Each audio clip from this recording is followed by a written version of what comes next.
Salut les sorceteurs et bienvenue dans un nouveau numéro de Toss a Coin to Your Writer. Je m'appelle Maeva Catalano, je suis autrice et passionnée de lecture. Toss a Coin to Your Writer, c'est le podcast sur l'écriture avec un titre anglais et un accent bien français. Chaque mois, retrouve un nouveau numéro avec un ou une super invitée qui évolue dans ce monde fabuleux qu'est le milieu de l'édition. Tu t'en doutes, on va parler du métier d'écrivain, mais également de lecture et de toutes les casquettes qu'il faut porter pour vivre de sa plume. Si tu es une âme courageuse, je t'encourage à poursuivre la lecture de cet épisode. Qui sait, entre deux créatures magiques, tu y rencontreras peut-être ton auteur préféré.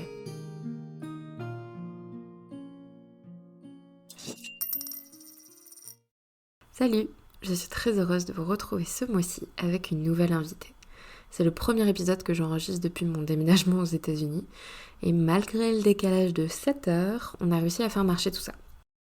Je me rends compte que je mets beaucoup de femmes finalement à l'honneur dans le podcast et pour une fois je suis assez contente de ne pas pousser la parité. Je trouve qu'on ne met pas assez la gente féminine en avant dans la vie de tous les jours et j'espère pouvoir le faire à ma façon sur le podcast. Aujourd'hui vous allez pouvoir retrouver Caroline Mertz, une autrice hybride très talentueuse avec qui j'ai beaucoup échangé ces dernières semaines. On a parlé de confiance en soi, mais plutôt en maison d'édition, mais également de l'histoire de France avec un grand H et de certaines déconvenues avec des potentiels lecteurs.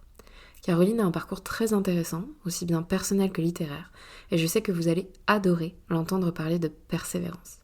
Bonne écoute. Donc bonjour Caroline, j'espère que tu vas bien. Bonjour, je vais très bien et toi? Très bien, merci beaucoup. Est-ce que tu pourrais un petit peu te présenter pour les personnes qui ne te connaissent pas encore? Alors, je m'appelle Caroline Mertz, je suis auteure, auteure ce qu'on appelle hybride, en auto-édition et en maison d'édition, depuis déjà maintenant 2 ans. Et j'écris un peu de tout, notamment avec de la romance, parce que c'est mon genre préféré, on va dire. Je crois que c'est déjà pas mal. Oui, très bien, très bien, très bien. Je voulais te demander, est-ce que tu as toujours aimé lire, puisque il me semble avoir vu sur Instagram que tu disais que tu avais commencé très jeune. Euh, mais est-ce que voilà, tu as des genres de prédilection? Tu as parlé de la romance, pardon, c'est ce que tu lis le plus? Alors, en fait, j'ai toujours aimé lire, mais je dirais que j'ai surtout commencé à lire vers 15-16 ans. Et ça s'est surtout développé vers mes 18 ans, dans le sens où je lisais régulièrement des livres édités et non plus juste, en gros, des fictions, des fanfictions sur les plateformes d'écriture comme Wattpad. Sinon, je lis vraiment de tout à partir du moment où l'histoire m'emporte, même si j'ai une préférence pour les romans qui comportent de la romance, même juste un tout petit peu. Mais étonnamment, je suis pas très fan, entre guillemets, hein, des romances new adultes qui sont simples et qui sont pas mélangées avec d'autres genres. Hmm. Donc tout ce qui est un peu contemporain, pas trop ton Ouais, truc. ouais, j'ai un peu de mal avec ça. Enfin, s'il n'y a pas d'autre genre avec, quoi. Ok, super intéressant. Tu sais pourquoi? Ou c'est juste, c'est trop simple et du coup, non. En fait, c'est pas que c'est trop simple parce que je veux pas qu'il y ait des personnes qui se sentent Oui. mal par rapport à ce que je dis, mais c'est juste que je ne suis pas emportée parce que c'est des trucs, enfin, c'est presque la vie de tous les jours. Et moi, j'aime bien quand c'est quelque chose que je ne peux pas vivre. Et donc, du coup, avec le livre, je vais le vivre par procuration, en fait. Ouais. Je sais pas Ok. si tu vois ce que je veux dire. Oui, bah genre les histoires fantastiques, ce genre de choses, quoi. Enfin, ça sert à Ouais, s'évader, quoi. Mm. ouais, voilà, c'est ça. Ok, d'accord, très bien. Alors, comme tu parlais d'écriture aussi, forcément, c'est pour ça qu'on est là. Est-ce que tu pourrais nous parler un petit peu de le début de ton parcours d'auteur, d'autrice? Comment tu as commencé à écrire? C'était quoi ton premier roman? Donc, du coup, j'ai été éditée en juin 2019 par une maison d'édition. Je vais pas citer son nom. Donc, c'était pour le roman Promise to Lucifer. Donc, la maison d'édition m'a édité en juin 2019 et donc un an après, juin 2020, elle a fermé. Donc, à ce moment-là, j'ai récupéré mes droits d'auteur. J'ai souhaité passer certains de mes prochains romans en auto-édition. Donc, il faut juste savoir avant que la maison d'édition ferme, j'avais déjà prévu de m'auto-éditer, donc avec certains romans comme Devil's Eyes. Donc, ça a été fait. Et à la même période, en fait, j'avais soumis Résistement à votre à des maisons d'édition. Donc maintenant, il est publié chez les éditions Libresque. Donc, en gros, pour résumer, pour que ce soit clair, j'ai été en maison d'édition, puis en auto-édition, et maintenant je fais les deux parce que c'est des systèmes qui me conviennent bien tous les deux, même s'ils ont des avantages et des inconvénients tous les deux. Et du coup, tu disais tout à l'heure que tu écris dans plusieurs genres, même si tu aimes bien qu'il y ait toujours un peu de romance dedans. Et j'ai noté, surtout, donc tu parles de fantastique, mais j'ai noté l'horreur en particulier, parce que bah, je crois que tu es la première auteure d'horreur que je rencontre. Ah bah Donc, super. voilà, du coup, je trouve ça super intriguant, parce que c'est vraiment un genre qui m'intrigue, on va dire, de loin, parce que moi, je suis un peu une poule mouillée, tu vois. Oh mais Donc, non! j'en lis pas beaucoup, et pareil, les films, etc. Mais est-ce que tu pourrais nous expliquer, du coup, comment tu mêles tes univers, comment tu sautes d'un sujet à un autre, parce qu'il y a quand même un monde entre l'horreur et la romance, normalement. Normalement. Mm. Mais en fait, je pense pas déjà avoir construit d'univers particulier. En fait, j'écris simplement ce que j'aime, ce qui me traverse l'esprit. Ce qui fait que, ouais, du coup, j'écris dans pas mal de genres. Je navigue pas mal. Je pense pas qu'il y ait de méthode particulière, de choses particulières. En fait, je pense que c'est juste écrire ce qui me plaît et c'est l'essentiel. Je me dis que si un sujet m'intéresse et que j'ai envie d'écrire là-dessus, je vais simplement me renseigner sur le genre, donc regarder des films, lire des livres, même regarder des séries parce qu'il y a des séries d'horreur. Après, si c'est des sujets, enfin, par exemple, quand je vais écrire, là c'est autre chose, c'est plus de l'horreur, mais si je vais écrire de l'historique et tout, je vais regarder des documentaires, me renseigner auprès d'ouvrages qui sont sérieux, enfin, tu vois. Donc l'horreur, c'est un peu le même système parce qu'il y a même des ouvrages en fait sur les tueurs en série. Mhm. Donc franchement, j'ai pas vraiment de réponse particulière à ça, on va dire. D'accord. Voilà, je me laisse porter par mon imagination et vraiment ce que j'ai envie de faire. Ok. Et tu arrives toujours à un petit peu mettre de la romance dans tes romans d'horreur ou pas du tout? Ouais, mais à une certaine dose, tu vois, parce que c'est Mm. pas le sujet principal. Par exemple, Devil's Eyes, il y a de la romance. Je dirais qu'il y a peut-être, allez, 30% de romance. Mhm. Et dans Instinct de tueur, il y en a encore un peu moins, mais parce qu'en fait, il n'y a pas de relation, vraie relation, on va dire. C'est plus une relation qui est un peu ambiguë, très Mhm. particulière. Je peux pas dire pourquoi, parce que ça va spoiler. Ça marche. Mais c'est toujours une forme de romance, ne serait-ce qu'une micro-forme de romance, parce que c'est ce que j'aime le plus. Ok, super intéressant. Alors, avant de continuer, on va faire un petit jeu très court D'accord, j'ai euh, peur. que j'appelle l'interview Inception. En fait, c'est une interview dans l'interview et bah, ça dure qu'une minute. Donc, je vais prendre mon petit chronomètre et je te pose des Oh là questions là! au tac. Des questions simples. Tu as le droit de passer si tu bugs ou quoi que ce soit. Donc, Ok. il n'y a pas de problème. Et ouais, le but, c'est d'en avoir le plus possible. Mais il y en a qui sont un peu plus difficiles que d'autres, entre guillemets. Enfin, c'est par rapport à tes goûts. Hein. Je ne vais pas te demander la capitale, je ne sais pas moi, Ah ouais, ok. de Tasmanie ou un truc comme ça, tu vois. C'est juste genre ta couleur préférée ou des trucs comme ça. OK? Ok, bah vas-y, go. OK. Alors, ta couleur préférée. J'en ai pas. La nourriture que tu détestes. Ah, les céleri, le céleri. Une chanson qui te met de bonne humeur. Oh, il y en a tellement. Je peux pas choisir. Tu passes? Ouais. Ok. Ta dernière recherche Google. Ah, je sais pas. Mon Dieu. Je crois que c'était sur mon propre roman Résistement Vôtre pour voir les étoiles. J'adore. Le pays où tu aimerais vivre. Oh, punaise, il y en a plein. Les États-Unis, le Canada. Ok. Et Une il y en ville a que... plein. Une ville que tu adores. Il y en a plein. Je suis une indécise éternelle. Il Alors n'y a là, pas de ce jeu n'est pas souci. pour moi. Ok, bon, pas de souci. Un auteur que tu aimerais rencontrer. Stephen King. Mhm. Ton crush célébrité. Oh, j'en ai plein, mais en ce moment, c'est Alex Hugh Anderson. Le prénom de ton doudou d'enfance. Doudou. Ok, très bien. Ton tatouage préféré si tu en as un. Je n'en ai pas. Ok. Bon, du coup, on est à 8. Parce que on s'est posé des questions pendant, etc. Mais c'est très bien, il n'y a pas de souci. Mais c'est des questions, ouais, c'est le but aussi, un petit peu, où tu dises, mince, je ne sais pas quoi répondre, etc. Mais Ah, mais ok, moi qui très suis bien, une très bien. indécise éternelle, les jeux comme ça, c'est horrible. Non, mais je t'avoue que j'ai le bon rôle, parce que c'est moi qui pose les questions. Si on me les posait, je ne suis pas sûre de pouvoir répondre très, très bien, quoi. Est-ce que tu pourrais me parler de ton crush célébrité, parce que son nom me dit quelque chose, mais je ne vois pas si c'est un acteur, etc. C'est un acteur, il joue Ivar le Désossé dans Vikings. Ah, ça, oui. Et il a un compte photo aussi, il est photographe. Ouais, J'adore exact. ce gars. Ouais, bah maintenant que tu le dis, je vois très bien. J'adore. Ah bah voilà. D'ailleurs, ça me fait penser que je ne suis pas à jour dans Viking, il me manque la dernière saison. Ah Faut bah que je tu vois, je dois rattrape la tout ça. commencer aujourd'hui. Ah bah comme quoi, tu vois. Ok, bon, bah, on pourra en parler plus tard alors. Voilà. Super. Ok. Bah, du coup, félicitations pour tes réponses.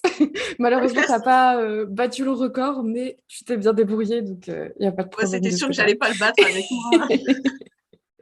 Alors, pour revenir un petit peu à l'écriture, je voulais te demander si tu avais un nom de plume. Et si oui, pourquoi tu as choisi celui-là? Alors, pour le coup, j'utilise mon vrai prénom et mon vrai nom. Enfin, mon prénom, j'en ai parlé déjà une fois, mais il est pas entier, mais globalement, c'est quand même mon nom. Je sais pas si c'est clair. J'espère que si. De Euh, quoi, par un? J'espère que c'est clair quand je dis que c'est mon Oui, prénom, oui, mais qu'il n'est oui. pas entier. Oui, il me C'est un semble que peu tu composé. avais marqué sur Insta que, en fait, tu as un nom composé avec un C'est tiret. ça. Hmm. C'est ça. Euh, Du coup, je vois pas pourquoi j'utiliserais pas mon nom et mon prénom, étant donné que j'écris rien d'étrange ou de très choquant, je pense. Après, effectivement, si je publiais des romans très érotiques, voire porno, là, oui, j'aurais pris un nom de plume, parce que bah, pour le domaine professionnel, pour faire d'autres choses à côté, c'est un peu compliqué, quoi. Hmm. Mais voilà. C'est ce qui revient souvent. J'avais eu cette discussion avec Amélie Célestier dans un autre épisode. Et bon, elle aussi, en fait, c'est une partie de son vrai nom de famille. C'est un micmac aussi. Mais elle disait que, enfin, on se posait la question, voilà, quand tu écris de l'érotique, est-ce qu'il faut prendre un nom de plume ou pas? Certains pensent que oui, certains pensent que non. Mais c'est vrai que quand tu as une autre carrière à côté, ça peut être un petit peu compliqué, quoi. Alors que d'autres genres sont moins gênants, on va dire, dans les entretiens d'embauche. On va dire Ouais, ça comme ça. totalement. Donc, on va revenir sur un sujet qui fâche, parce que tu en as parlé un petit peu tout à l'heure, et on va toujours pas citer la maison d'édition, mais tu as eu une mauvaise expérience, ou devrais-je dire une très mauvaise expérience avec une maison qui aujourd'hui a fermé. Est-ce que tu pourrais raconter un petit peu ce qui s'est passé, comment ça s'est terminé? Je sais qu'on en avait discuté un petit peu et que pour d'autres personnes, c'est encore pire. Alors, en fait, je dirais pas que déjà mon expérience soit horrible. Elle est mauvaise, mais à un certain degré, ça passe, quoi. Donc, en fait, voilà, d'autres auteurs l'ont plus mal vécu que moi, parce qu'en fait, il y avait des choses qui étaient pas réglo, et ça, on l'a su à la fin, donc du groupe d'auteurs.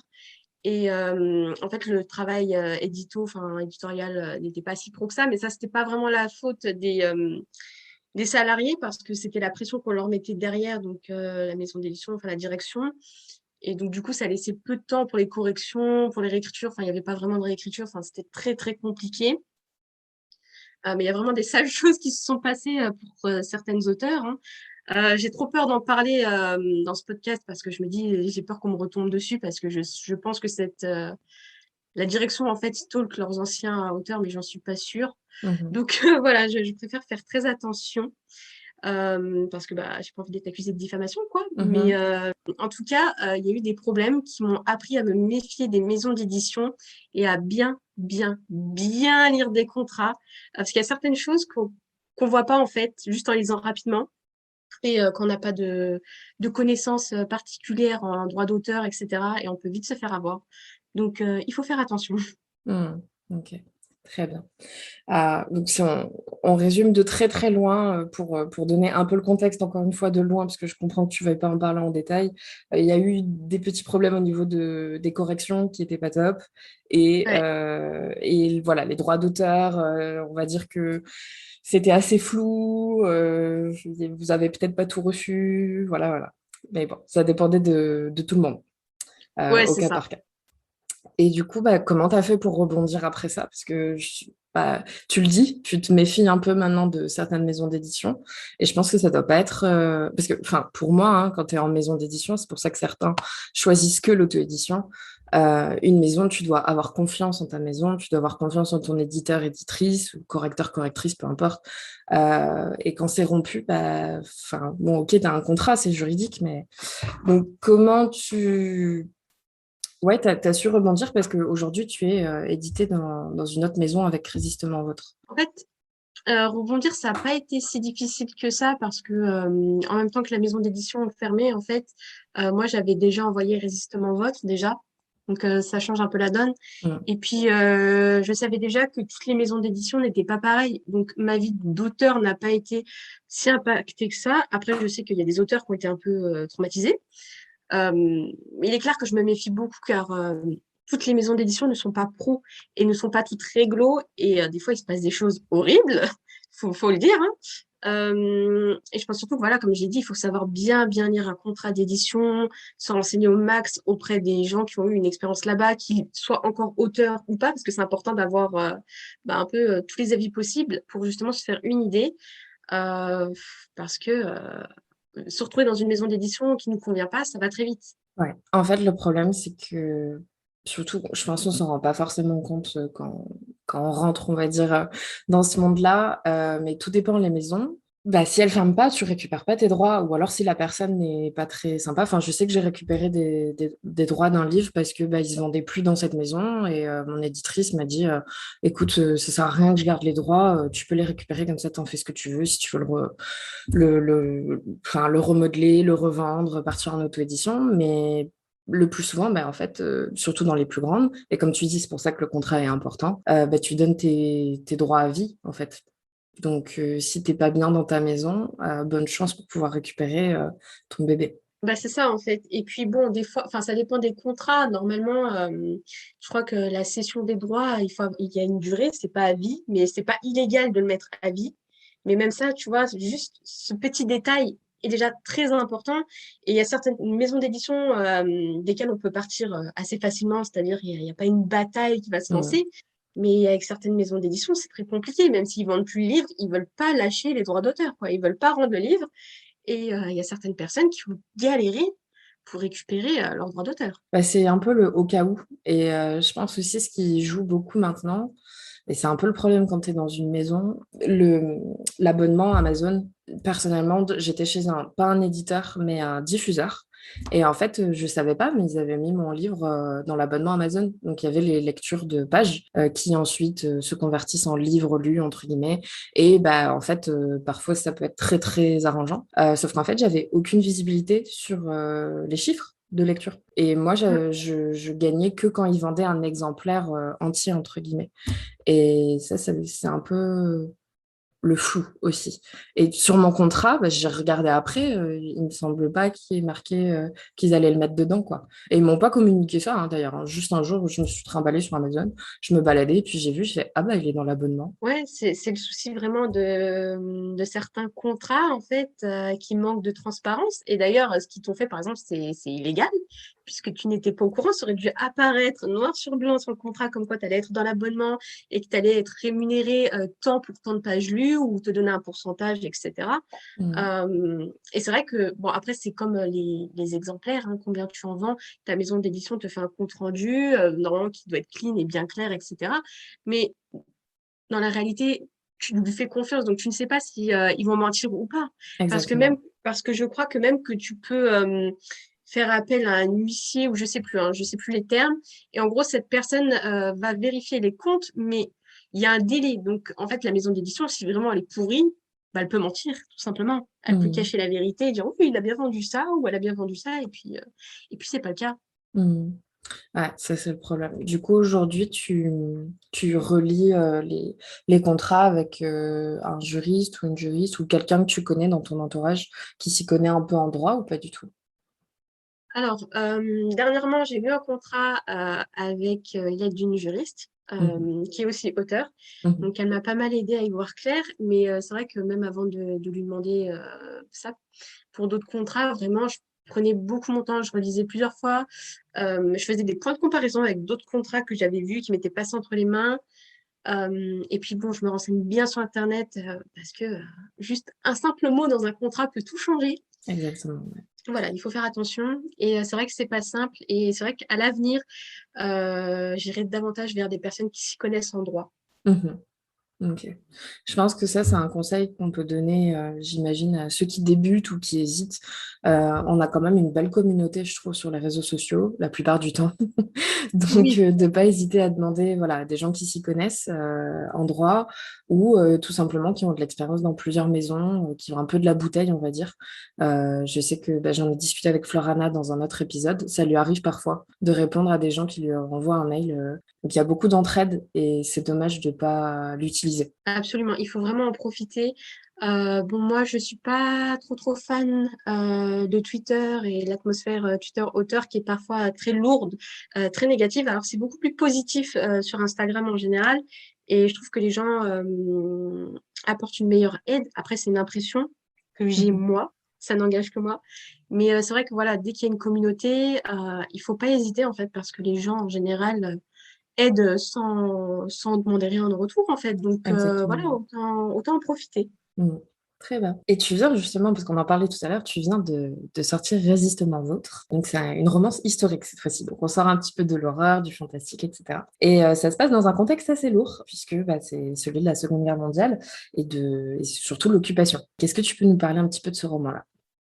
Oui, bien sûr. Alors, Résistement Vôtre, c'est l'histoire d'une résistante qui s'appelle Ninon et d'un capitaine de la Wehrmacht, donc l'armée régulière allemande, pas des nazis, je tiens à Très le préciser. important, ce détail. Voilà. Donc, il s'appelle Wilhelm. Donc, il tombe très vite sous le charme de Ninon, malgré leurs différences, autant sur leurs valeurs que leur éducation. Et en fait, ils vont finir par se rapprocher, notamment grâce à des circonstances particulières. Bon, faut lire le livre pour comprendre, notamment qui sont liées en fait aux activités de Ninon. Ensuite, ils vont vivre beaucoup de péripéties, mais ça va les rapprocher, les faire évoluer positivement.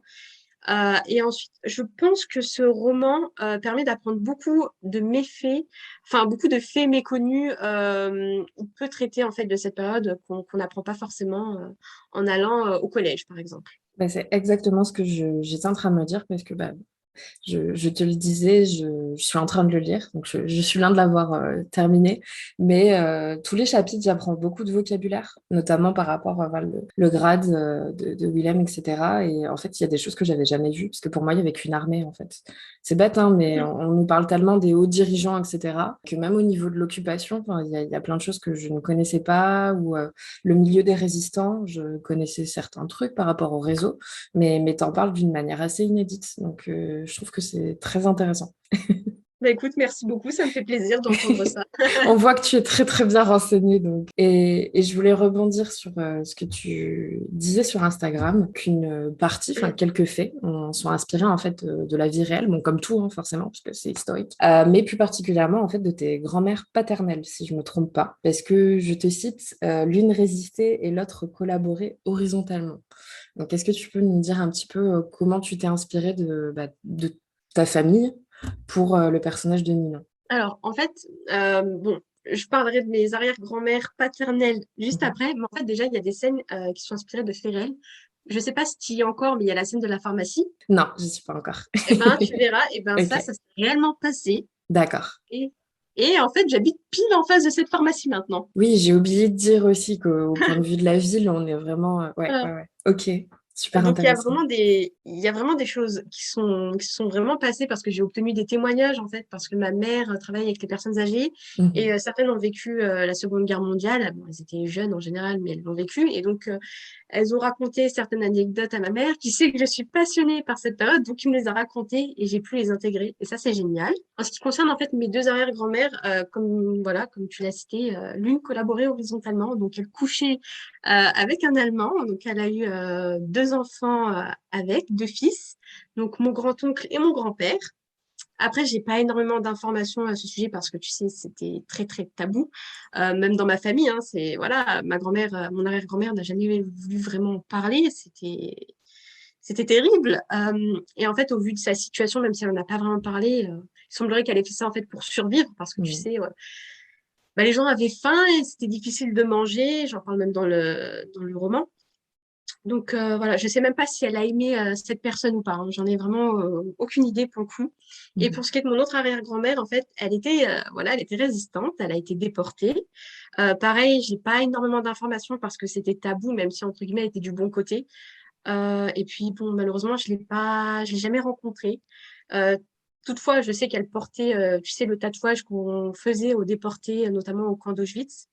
Et elle était très discrète par rapport à ça, à ses activités. Moi, mon père, quand il lui en parlait, quand il était gamin, il disait: «Ah, c'était quoi ça?» etc. Et il posait plein de questions et elle esquivait au maximum, quoi. Donc, parce qu'elle a été traumatisée. Mhm. Euh, donc, en fait, pour leur rendre honneur, j'ai voulu les intégrer à mon histoire. Donc, c'est comme ça que j'ai décidé de les réunir en un seul et même personnage, Ninon. C'était pas simple parce que c'est paradoxal, mais finalement, je pense quand même avoir réussi. Et puis bon, il faut savoir que les résistantes qui s'offraient aux Allemands pour dérober des informations juste après, ça existait. Ouais, c'est... Bon, déjà, tout mon respect à tes arrière-grand-mères. Enfin, l'histoire, je trouve ça passionnant et intriguant à la fois dans le sens où on nous l'apprend dans les livres d'histoire, justement, et du coup, tu as l'impression que c'est super lointain. Et parfois, on oublie que non, en fait, c'était il y a 2 générations. Enfin, c'est super proche, finalement, et qu'il y a encore des personnes qui puissent nous en parler.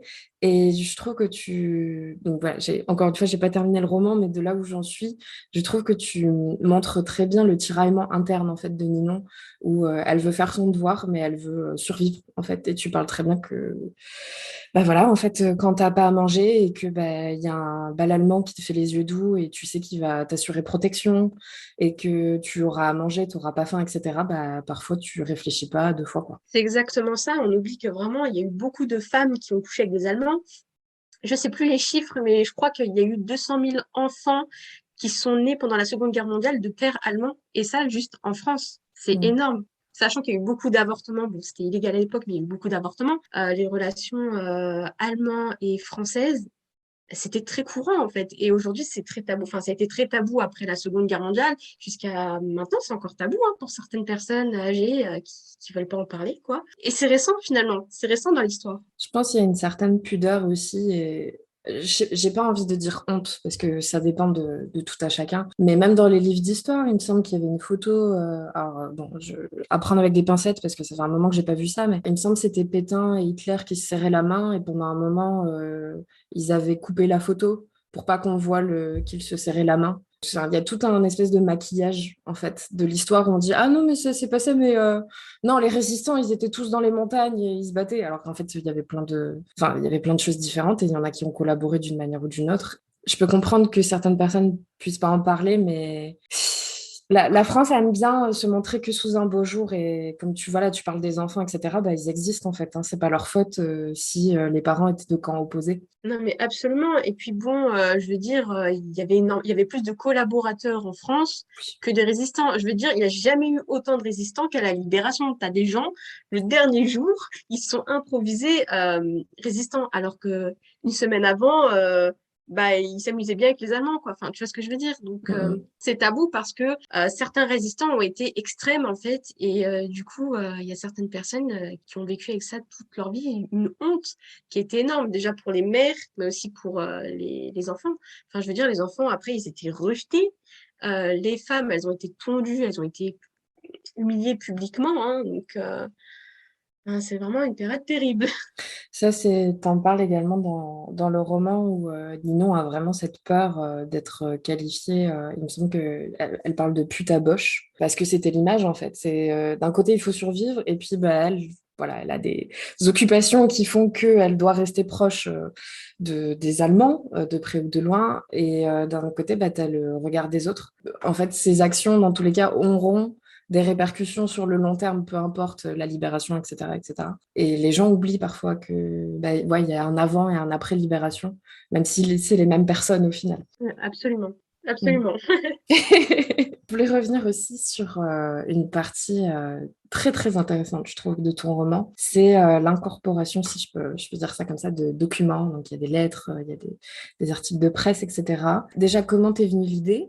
Pas que ça soit que textuel, finalement, c'est très graphique. Et comment tu as travaillé ça avec ta maison d'édition? Alors, en fait, quand j'ai soumis mon roman à des maisons d'édition, dont ma maison d'édition actuelle, j'avais déjà mis en page certains documents. Tu les verras à la fin du roman, ceux-là. Et en fait, ma maison d'édition a apprécié et a trouvé ça super original. Donc en fait, on les a gardés tels quels. Je crois que j'en avais juste refait un, mais voilà, enfin, ils l'ont gardé comme elle était. Après, il y a d'autres documents que j'avais écrits, mais qui n'étaient pas mis en forme, et eux sont chargés. Et quand l'étape de mise en page a touché à sa fin, en fait, ils m'ont demandé si ça me convenait, etc., s'il fallait modifier. J'ai tout simplement validé parce que moi, ça me convenait. Mais ce qui est pour les documents en eux-mêmes, en fait, j'ai simplement regardé ce qui se faisait à l'époque et je m'en suis rapprochée au maximum. Il y a des lettres officielles, je ne sais pas si tu as vu pareil, parce que bon, je connais mon roman, mais j'ai peur de te spoiler, mais il y a des lettres officielles qui viennent de Paris, etc. Et en fait, c'est des lettres inspirées de véritables lettres, en fait. Mhm.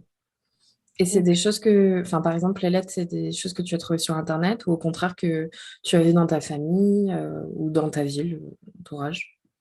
alors, la lettre, par exemple, dont je te parle, c'était une lettre que j'ai trouvée sur Internet, mais il a vraiment fallu que je creuse, mais parce que j'avais déjà les connaissances pour, en fait. C'est pas une lettre sur laquelle tu vas tomber super facilement normalement. Et Mhm. encore, hein, j'ai pas plagié, enfin vraiment, j'ai tourné la lettre à ma façon aussi, mais globalement, c'était le genre de lettre qui existait à cette époque. Mhm. Ok. Je vais reparler d'un sujet, tu en as parlé sur Instagram il n'y a pas longtemps. Tu expliquais justement que c'était très important le grade de Willem et l'armée dans laquelle il se trouve. Parce que tu as eu un retour dernièrement d'une personne qui n'avait pas lu ton livre, je dois le dire, simplement le résumé, et qui est venue te rentrer dedans, on va dire ça comme ça, sur comme quoi c'était une honte. Je crois que la personne utilisait le mot purge, mais en disant, mais j'ai pas lu votre livre, donc je peux pas te dire si c'est ça ou pas. Parce que, en gros, voilà, tu mettais en scène, selon elle, une résistante française et donc un nazi. Alors, je sais que forcément tu l'as très mal pris, et c'est normal. Et est-ce que c'est la première personne qui t'a dit ça? Est-ce que tu as plusieurs retours comme ça? Ou est-ce que les gens en moyenne comprennent un peu, on va dire, le processus de ton roman? Alors, déjà, en fait, avant que je soumette le manuscrit à des maisons d'édition, même avant que ce soit publié et tout, je savais que j'allais tomber sur une personne un peu, comment dire, en manque de connaissances et qui m'aurait dit, ah, mais c'est pas bien ce que tu fais, hein, et qui aurait eu vraiment une vision manichéenne, très noire, très blanc. Je m'y attendais, mais bon, jusque-là, je n'avais pas eu de retour de ce genre et aussi stupide parce que la personne n'a pas lu le roman, elle le dit elle-même déjà, bon voilà. Donc franchement, je m'y attendais. Après, j'ai pas eu d'autres retours comme ça. J'ai reçu pendant 24 heures, en fait, j'ai reçu des centaines et des centaines de messages de soutien. Donc j'étais très contente parce que je me suis dit, punaise, même les gens qui s'y connaissent pas en histoire savent très bien qu'il y a des amalgames à pas faire parce que, comme je le dis, Wilhelm, c'est un capitaine de la Wehrmacht, armée régulière allemande. Donc eux, leur but, c'était juste de faire ce qu'on leur disait et de protéger aussi leur pays. C'était pas des SS, donc les SS des nazis. Et la personne disait que tous les Allemands étaient des nazis, c'est faux, et que tous les nazis étaient allemands, c'est faux, parce que des nazis, tu en avais dans tous les pays. En France, tu Mm. avais la division Charlemagne, tu en avais des Roumains et même des Marocains. Enfin, à un moment donné, ils étaient partout. Et dire que tous les Allemands étaient nazis, je trouve ça fort parce qu'ils ont eu des résistants en Allemagne, etc. Et il y en a plein qui étaient dans l'armée et qui n'étaient pas d'accord, quoi. Enfin, juste, cette personne a dit des choses sans connaissance, en fait. Cette personne s'était arrêtée au cliché qu'on a en cours de troisième, je pense, si on réfléchit pas plus que ça.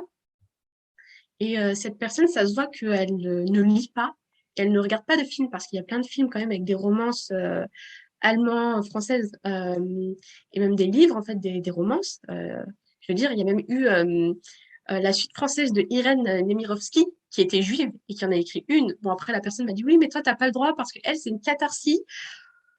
Bon, enfin voilà, à un moment donné, j'ai quand même reçu du soutien de plusieurs personnes juives par message, donc je pense que voilà, j'ai rien fait de mal, même mon résumé n'est pas choquant, je n'ai rien dit de mal. Je le répète, mon personnage n'est pas nazi. Euh, Tu verras même que dans le roman, il va faire de belles actions, je pense quand même. Enfin, pour moi, c'est des belles actions, tu vois. Il va à l'encontre des valeurs allemandes de cette époque. Donc voilà quoi. Enfin, il y a vraiment des gens qui malheureusement s'arrêtent à des idées préconçues et tout de suite s'enflamment. Mais je pense que ça fait un petit peu peur au début quand tu lis pas le résumé et tu dis, oula, attends, c'est pendant l'occupation, qu'est-ce qui se passe? Mais en fait, il suffit de lire un petit peu, un minimum, et voir ce que tu dis sur les réseaux sociaux. Mais C'est intéressant ce que tu dis par rapport aux romances qui ont été même un peu plus poussées. Il me semble aux États-Unis, c'est un genre à part entière. Et parfois, les soldats sont nazis, il me semble, dans certaines romances. Genre vraiment, c'est même pas du enemies to lovers, là. C'est parce que je crois Ouais, qu'il y en a, ouais, c'est dans des camps de concentration, etc. Enfin, aux absolument. États-Unis, c'est vraiment très poussé. Enfin, je dis ça, j'y suis en ce moment, donc je dis là-bas, mais en fait, pour moi, c'est ici. Encore une fois, je pense que c'est un point de vue, la personne, ce qu'elle a eu, c'est un point de vue français, très français. Et comme tu dis, le type de personne à qui on a appris, les Français, c'était des gentils et on était tous résistants. Et les Allemands, c'était tous des méchants et c'était tous des nazis. Mais c'est ça. Et ouais, enfin, aux États-Unis, il y a pas mal de romans de ce genre qui sont écrits par des personnes juives, mais pas que. Il me semble que tous les auteurs qui ont écrit ça ne sont pas juifs. Et les romans ont été très appréciés. Enfin, je veux dire, on regarde, ils ont énormément de lecteurs, enfin, énormément de bons retours en général. Donc je pense que ouais, c'est ce qui s'est passé, c'est ouais, c'est typiquement français en fait. Je pense de s'arrêter à les Français sont gentils, les Allemands sont méchants, mais vraiment tous les Allemands sont méchants. Et ça ne devrait pas exister. Et enfin, je veux dire, à partir du moment où tu as une communauté n'est pas contre en fait ce genre d'histoire parce qu'elle sait que ça a existé, je vois pas pourquoi quelqu'un qui n'est pas de cette communauté en ferait autant. Enfin, c'est bien de défendre des communautés, c'est génial, mais il faut être renseigné sur le sujet avant de s'enflammer. Bien sûr, bien sûr. Et après, je peux comprendre aussi que certaines personnes s'en offusquent, donc pas par rapport à ton livre, mais par rapport à ce qu'on disait, les romans beaucoup plus poussés qu'on peut trouver aux États-Unis. Ça peut ne pas plaire à tout le monde, et puis il y a des personnes qui ont des sensibilités différentes, mais c'est bien de le rappeler, comme tu le dis, que ça existait en fait. Donc c'est même pas le fait de romancer ou de glamouriser une histoire, c'est des histoires vraies. C'est ça. Mm. Tout à fait. Alors, on va sortir un petit peu de Résistement Vôtre et du roman historique pour parler de tes romans, on va dire, au sens large, parce que, comme on l'a dit, tu écris dans plein de genres différents.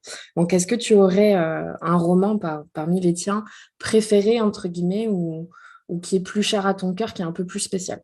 Alors, on va revenir là-dessus, mais je dirais vraiment que c'est Résistement Votre. Ok. C'est parce que c'est C'est le un- dernier aussi, non? En fait, oui, mais en fait, c'est surtout que c'est un roman que j'avais en tête depuis plusieurs années avant de l'écrire. Je voulais vraiment attendre la maturité nécessaire pour me lancer dans l'écriture. C'est également un roman qui m'a demandé pas mal de recherches avant et pendant l'écriture, même si techniquement, je possédais déjà beaucoup de connaissances, étant donné que le sujet de la Seconde Guerre mondiale me passionne depuis que je suis très jeune. Après, voilà, il faut pas oublier non plus que c'est une sorte d'hommage à ma famille. Et puis bon, clairement, je me suis éclatée comme jamais à écrire ce roman, même si c'est bizarre à dire comme ça. Mais voilà, je trouve que c'est un roman qui m'a beaucoup touchée quand je l'ai écrit. Et donc, du coup, il est inoubliable pour moi. Mhm. C'est intéressant ce que tu dis par rapport à la maturité, le fait d'avoir la maturité nécessaire pour écrire ce roman. Qu'est-ce que tu veux dire par là?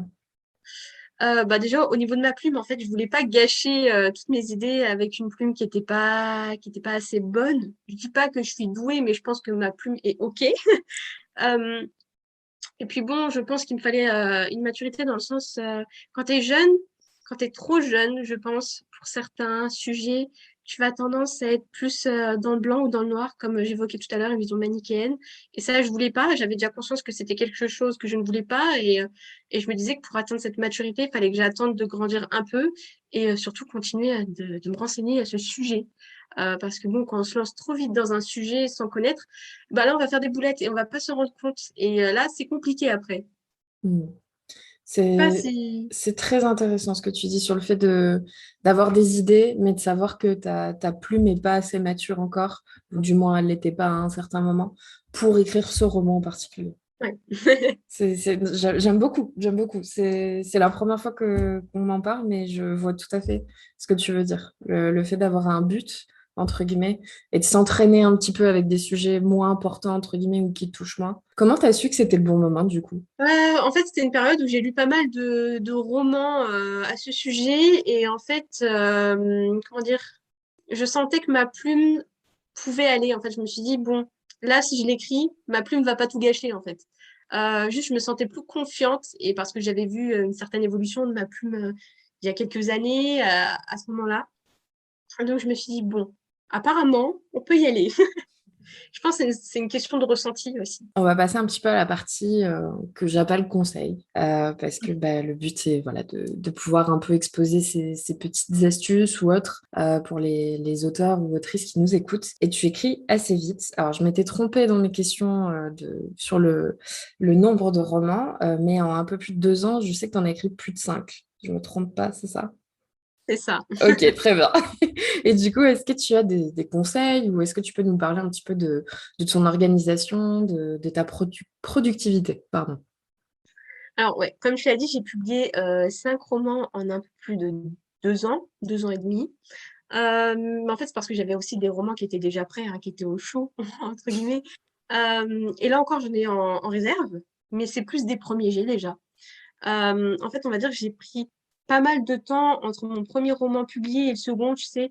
Et donc, du coup, ça donne l'impression que tout de suite, j'ai une vague de romans qui arrive, comme si j'avais fait que écrire jour et nuit pendant un an. Mais non, en fait, c'est pas tellement le cas. En fait, ce qui m'a été bénéfique dernièrement, je me comprends, c'est qu'on a eu, tu sais, le premier confinement, puis après, il y a eu des vacances.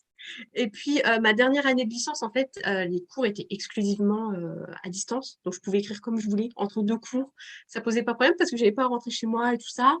J'étais déjà tranquille. Donc, voilà. En fait, j'ai pas tellement de conseils. Mhm. Euh, c'est qu'en fait, il faut vraiment essayer de se dégager des moments dans la semaine pour écrire. Ne pas laisser tomber, même quand c'est difficile. Et puis, je pense qu'on a, comment dire, je pense aussi que plus on a un rythme régulier et plus on écrit souvent, plus ce sera facile. Il faut aussi se donner peut-être des deadlines réalisables. Moi, c'est ce que je fais, ça me motive. Mais il ne faut pas que ce soit trop serré non plus, hein. Euh, et du coup, voilà, ça marche plutôt bien pour moi. Euh, pour autant, je pense pas qu'il faut se mettre la pression parce que je vois qu'il y a plein d'auteurs qui se mettent la pression et qui après se créent des blocages. Ça, c'est pas bon. Donc, évitez. Et je pense aussi surtout qu'il faut tester différentes méthodes d'organisation et de productivité, hein, pour trouver ce qui nous convient le mieux. Enfin, je vois sur Instagram, par exemple, qu'il y a plein de personnes qui se disent, bon, je vais faire des séances de 30 minutes et je vais être à fond pendant les 30 minutes. Il y en a qui vont se faire des grosses séances de 2, 3 heures, 4 heures. Ça, c'est moi, par exemple. T'en as, il va leur falloir de la musique. Moi, par exemple, il me faut le silence. Enfin, tu vois, c'est tout un tas d'expérimentations. Donc, je pense pas qu'il y ait vraiment de conseils type. Enfin, juste essayer d'écrire le plus souvent possible parce que du coup, ça aide. Mais à part ça, j'ai pas trop de conseils. Ok, très bien. J'ai oublié de te demander tout à l'heure, parce que là, comme tu parles de tes études, tu es toujours étudiante, du coup, tu arrives à trouver un équilibre entre l'écriture et ça? Alors oui, du coup, je suis toujours étudiante. Je viens de passer en master, en fait, au master de stratégie et conseil en communication. Donc en fait là ça va dans la mesure où en fait j'ai cours que le mercredi, le jeudi et le vendredi parce que j'ai décidé de pas faire une alternance pour justement me consacrer au graphisme et à l'écriture parce que Mm. sinon ça aurait été pas possible. Donc là en fait ce que je fais c'est que je j'écris vraiment pendant les 4 jours de temps libre que j'ai quoi. Et voilà, mais après j'ai pas d'organisation type. Généralement je me lève tôt le matin et je commence à écrire tôt comme ça.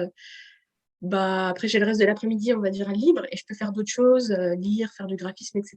Mais Mhm. sinon, ouais, j'ai pas d'organisation type. Je me fais pas un calendrier à me dire, bon, tel jour, j'écris tel chapitre. Mm. Ah non, pas du tout, parce que moi, il me faut comment dire, une certaine liberté quand même. Mhm. Ok, très bien. Tu parles justement de graphisme, parce que tu as un compte graphisme. Donc, je voulais savoir, est-ce que c'est toi qui as fait tes propres couvertures? Et je sais que dernièrement, tu as changé la couverture de certains de tes romans. Et je voulais savoir bah, pour quelles raisons. Et est-ce que justement, tu as des conseils pour des auteurs? Est-ce que c'est par rapport, je sais pas, au genre du roman? Peut-être que l'ancienne couverture ne le reflétait pas, ou alors pour redonner un petit coup de jeune, on va dire, par rapport aux ventes, ce genre de choses. Alors, du coup, ouais, je fais mes couvertures, mais seulement en auto-édition. Comme tu le dis, j'ai changé la couverture de Devil's Eyes parce que déjà, elle me plaisait plus visuellement, mais aussi parce que comment dire, je trouvais qu'elle n'était pas encore assez représentative de l'histoire. Euh, je me suis dit, pourquoi pas la changer parce que déjà, de un, ce sera plus proche de l'histoire, et de deux, ça peut possiblement relancer des ventes. Bon, ça, c'est pas forcément vrai, mais voilà. Effectivement, c'est quelque chose que les auteurs peuvent faire si leur couverture ne leur plaît pas, si c'est pas assez vendeur, représentatif de leur roman, etc. Enfin, voilà. Mais c'est pas un truc à faire tous les 6 mois non plus, hein, sinon Oui, vous avez pas de lecteurs. oui, le but, c'est pas de perdre les lecteurs ou certains vont penser que tu as un nouveau roman tous les 6 mois et en fait, c'est le même que tu rebrandes tous les 6 mois. C'est pas le but. Ouais, non, pas du tout. Vaut mieux Faut pas éviter. perdre les gens, voilà. Faut éviter. Puis bon, comment dire, la couverture, c'est quelque chose qui est très important parce que, enfin, moi, je vais sur Amazon, je vois quoi en premier? Je vois le titre et la couverture. Surtout la couverture. Donc, si je vois que la couverture, c'est un montage qui est super, super mal fait, il y en a, bah, je clique pas dessus. Dans ma tête, Mm. je me dis que si la personne n'a pas fait l'effort de présenter quelque chose au moins propre, bah, ce sera la même chose pour son roman, en fait. Donc, voilà. Et puis, malheureusement, il y a quand même beaucoup de gens qui pensent comme ça, quoi. Donc, la couverture, faites attention, les gars. Ouais, ça c'est super important parce qu'on dit souvent ne pas juger un livre à sa couverture. Oui, mais vaut mieux avoir une couverture simple à la limite, mais assez jolie plutôt qu'essayer de faire un montage qui rend pas du tout bien. Enfin, je m'en suis vraiment rendu compte. J'ai du coup fait appel à une graphiste pour la réédition là, de mes romans en auto-édition et déjà moi je suis plus fière parce que c'est des choses que j'aurais pas pu faire, tout simplement. Et ça fait beaucoup plus pro, en fait. Et pour moi, c'est un ensemble. Tu peux pas tout miser dans la mise en page intérieure et avoir une correction de fou. Et les gens vont pas faire. Bon, si c'est on va dire en magasin, personnellement, je vais pas aller feuilleter un roman si j'aime pas la couverture. Et sur Amazon ou les plateformes numériques, bah, c'est encore pire, en fait. Tu vas même pas aller voir le résumé ou quoi que ce soit ou les commentaires si tu vois que c'est un truc qui a l'air d'être fait sur Paint, quoi. Ah ouais, mais totalement. Mais bon, après, il y a des exceptions, hein. J'en vois qui ont des couvertures, mais vraiment, j'ai pas les mots. Et qui pourtant arrivent à avoir énormément d'étoiles, énormément de Ouais. commentaires, de bonnes notes et tout. Mais c'est quand même pas la majorité. Donc, il faut faire vraiment attention à ça. Et ouais, moi, je préfère quelqu'un qui n'a pas les compétences, mais qui n'a pas les moyens. Je préfère qu'il prenne une belle photo propre, mettre juste une police propre, juste avec le titre, le nom d'auteur. Et je me dis, bon, cette personne n'a pas les moyens, bon, moi, elle a fait quelque chose de propre, parce Mm. que c'est donné à tout le monde, hein, clairement, de faire quelque chose d'un minimum propre, que plutôt nous faire des montages, enfin, voilà, qui sont absolument ignobles. Non, mais je comprends, je comprends. Et ça fait fuir. Surtout que, enfin, c'est bête, mais si on se dit ça déjà en tant qu'auteur, bah, les lecteurs aussi n'ont pas envie. Il y a plein de choses qui rentrent en jeu quand on fait un achat. Et bon, le titre, certes, la couverture, le prix, ça après, c'est autre chose. Mais surtout quand tu veux quelque chose de papier, moi, je veux des beaux livres. Et ça m'est arrivé parfois d'acheter des livres qu'en numérique si vraiment je connaissais l'auteur, etc. Parce que je trouvais la couverture immonde et je la voulais pas dans ma bibliothèque. Ah, mais je comprends parfaitement. Après, moi, ça va. En général, quand je lis des livres, les couvertures sont un minimum potables. Mais c'est vrai que voilà, j'ai vu passer des trucs atroces. Ça, c'est aussi, ça décrédibilise, j'arrive plus à parler, décrédibilise, on dit ça comme ça, un petit peu l'auto-édition aussi. Ah Après, il y oui. a des mauvaises couvertures en maison d'édition, hein, ça arrive, mais le plus souvent, c'est des personnes qui, du coup, n'ont pas toute une équipe derrière eux, ce que je peux comprendre, mais ça aide pas à professionnaliser bah, le métier. Ah bah c'est ça totalement. Surtout que bon voilà, il y a beaucoup de clichés au niveau de l'auto-édition, comme quoi c'est des gens qui ont été forcément refusés, que leur livre, excuse-moi de ce que je vais dire, c'est de la merde. Ça me fait mal au cœur parce que c'est pas du tout vrai. Enfin, c'est vraiment un choix, l'auto-édition. Mais voilà, c'est vrai que même bon, il y a des maisons d'édition qui font des trucs pas ouf, mais ça reste propre. Et avant de finir, du coup, une dernière petite question qui est justement sur, comme tu es autrice hybride, on avait un petit peu parlé avant d'une certaine lassitude en fait, parce que tu travailles aussi, enfin tu es étudiant dans la communication, ce, en fait cette fatigue un peu parfois de devoir toujours se vendre, devoir toujours se battre. Donc en auto-édition, ça peut être aussi en maison d'édition, mais est-ce que tu pourrais un peu nous partager ce ressenti ou est-ce que tu arrives à surmonter ça parfois? Euh, En fait, c'est compliqué parce que, bon, tu vois, déjà, je suis tout le temps à la recherche de conseils, de stratégies et tout. Mais en fait, il n'y a pas de recette miracle. Je pense juste qu'il faut pas se laisser déstabiliser. Euh, Moi, par exemple, j'ai tout le temps des gros coups de mou. Et des fois, je me dis, putain, mais merde, genre, je vais abandonner. Et il faut pas faire ça. Il faut se convaincre de ne pas le faire, même si on y pense beaucoup. Et c'est vrai que voilà, je parle avec pas mal d'auto-édités qui ont du mal et qui essaient de garder la tête au-delà de l'eau, en fait, et qui sont là en train de se noyer. Et c'est pas toujours évident. Surtout au niveau de la promotion, en fait, c'est ça le plus compliqué, hein, parce que c'est la visibilité, et la visibilité, c'est pas pour tout le monde, malheureusement, il y a pas de la place pour tout le monde, hein, même si on fait de notre mieux.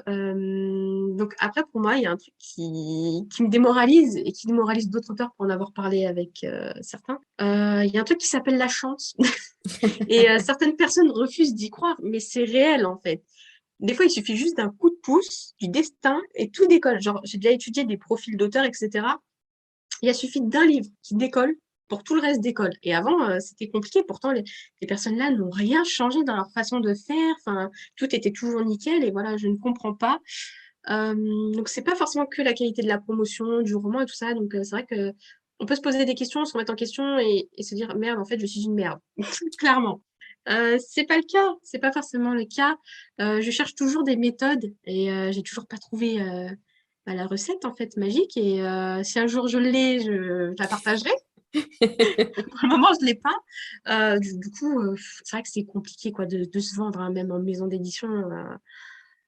C'est très compliqué. Et en fait, je pense que il faut juste partir du principe qu'on fait ça par pur plaisir, qu'on va pas réussir à grand-chose juste à part publier, qu'il y aura pas grand-chose derrière.